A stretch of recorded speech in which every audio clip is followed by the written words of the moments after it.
Hi guys, for today's video, samahan niyo po kami pumunta sa Angeles City, Pampanga.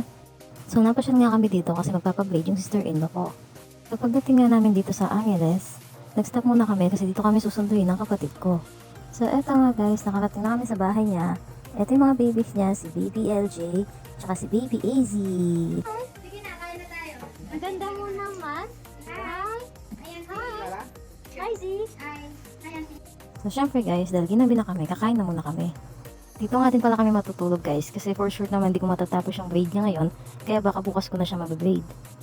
So ayan, nakikisleep over muna tayo. So ayan guys, antok na ang driver natin pero kami dahil hindi kami makatulog, nag-order muna sila sa Yellow Cab ng favorite nilang pizza. Good morning guys, at ito nga umaga na at magluluto na ng almusal ang aking kapatid. So habang nagluluto siya guys, hahanap muna ako ng mangunguya dito sa mga stock niya.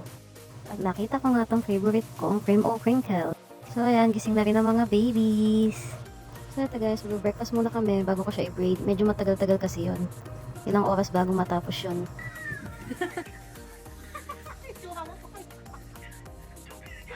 Okay ka na? Dahil sobrang init guys, bumili muna kami ng soft drinks. So after nga nito guys, i-braid ko na si Claire. Dati ko na nga palang ginagawa sa kanya to guys. Dati kasi yarn ang gamit namin. So ngayon, hair extension naman ang ilalagay ko sa buhok niya. Black din na color ang ginamit naming hair extension para magpantay sa kulay ng buhok niya. So ayan guys, tamang kain lang siya habang naghihintay sa akin. Eto guys, tatapusin ko muna lahat sa taas para mamaya madali na lang yung sa baba. So ganito siya kapag natapos na. So next ko naman yan yung sa baba. Sobrang haba nito guys kaya maganda siyang tignan. At inabot na nga kami ng hapon kaya naisipan muna nilang magmerienda. Buti na lang nandito si Uncle para magbantay at mag-alaga sa mga bata. Mas napadali yung pag-braid ko dahil nalilibang niya si AZ at saka si LJ. At dahil gabi na nga kami natapos, papakita ko na sa inyo yung final look ng pag-braid ko sa kanya.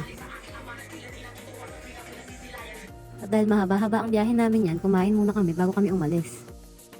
Bye, thank you. Bye-bye. At eto na ang final look. Thank you for watching!